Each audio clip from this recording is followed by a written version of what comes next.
સુરેન્દ્રનગરમાં ખનીજ માફિયાને કોઈનો જ ડર ન હોવાનું પ્રતીત થઈ રહ્યું છે। થાનગઢ ચોટીલા રોડ પર બે રોકટોક રેતી ખનન થઈ રહ્યું છે। ડુંગર વિસ્તારમાં સફેદ અને ભૂખરા પથ્થરમાંથી રેતી બનાવાઈ રહી હતી।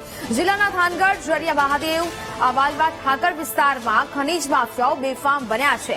વન વિભાગની હદમાં ડુંગર ખોદીને રેતી બનાવવાનું કામ શરૂ કર્યું છે। દરરોજ 150 થી વધુ ડમ્પર ગેરકાયદેસર ખનીજ વહન કરતા હોવાનું સૂત્રો જણાવી રહ્યા છે। સંવાદદાતા સચિન ફોન લાઈન પર જોડાયા છે। સચિન, સુરેન્દ્રનગરમાં ખનીજ માફિયાઓ બે રોકટોક ખનીજ ચોરી કરી રહ્યા છે, કોઈ કાર્યવાહી કેમ નથી થતી અત્યાર સુધી? બીજો વાત કરવામાં તો સુરેન્દ્રનગરના ચોટીલા થાન રોડ ઉપર જરિયા મહાદેવ તેમજ અવાલિયા ઠાકર વિસ્તારમાં વીડ વિસ્તારમાં જેમાં ફોરેસ્ટની જગ્યા છે તેમાં ડુંગરો તોડી અને સફેદ ભૂખરા પથ્થરોની રેતી બનાવીને વેચવાનું કૌભાંડ કરીને ખનીજ માફિયાઓ કરી રહ્યા છે। જેમાં મોટા પાયે 150 થી વધુ ડમ્પરો વહન કરતા હોય તેવી પણ લોકોમાં ચર્ચા છે ને ડુંગરો તોડી અને કુદરતી સૌંદર્યને તોડીને હવે ખનીજ માફિયાઓ બેફામ બન્યા છે।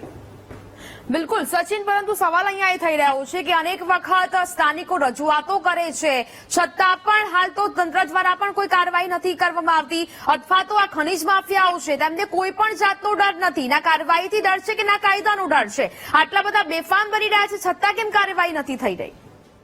જેમાં જો વાત કરવામાં આવે તો આમાં મોટા પાયે હપ્તાખોરી ચાલુ હોય તેને લઈને કાર્યવાહી થતી ન હોય તેવું પણ લાગી રહ્યું છે। જેમાં ખનીજ માફિયા દ્વારા નવી ટેકનિક શોધવામાં આવી છે, જેમાં સુરેન્દ્રનગર એટલે ખનીજ માટે પ્રખ્યાત છે। જ્યારે સુરેન્દ્રનગરમાં વીડ વિસ્તારમાં જ્યાં વીડ વિસ્તાર છે, જ્યાં જંગલ વિસ્તાર છે ફોરેસ્ટ ખાતાનો, ત્યાં પણ અત્યારે ખનીજ માફિયાઓ બેફામ બન્યા છે। જેમાં 15 થી વધુ ભડિયાઓ અત્યારે કાર્યરત છે તેવી પણ લોકોમાં ચર્ચા છે।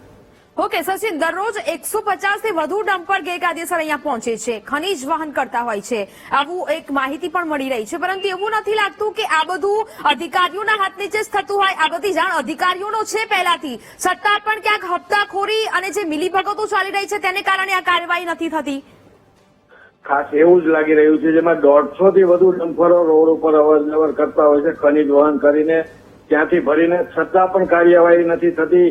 જેમાં ત્યારે એવું જ લાગી રહ્યું છે કે આમાં હપ્તાખોરી ઠેઠ સુધી હપ્તાખોરી હોય તેવું લાગી રહ્યું છે। બિલકુલ સચિન, જાણકારી બદલ આપનો આભાર। એટલે કે હવે દરરોજ 150 થી વધુ ડમ્પરની આવન જાવન થઈ રહી છે। આખરે કોના હાથની હેઠળ આ બધી ખનીજ ચોરી છે તે કરવામાં આવી રહી છે? કેમ કાયદાનો કોઈ પણ પ્રકારનો ડર આ ખનીજ માફિયાઓમાં નથી જોવા મળી રહ્યો? વન વિભાગની હદમાં આ ડુંગર પર ખોદકામ ચાલી રહ્યું છે, છતાં પણ તંત્ર પણ આંખ આડા જાણે કે કાન કરી રહ્યું હોય તેવી સ્થિતિ સર્જાઈ છે।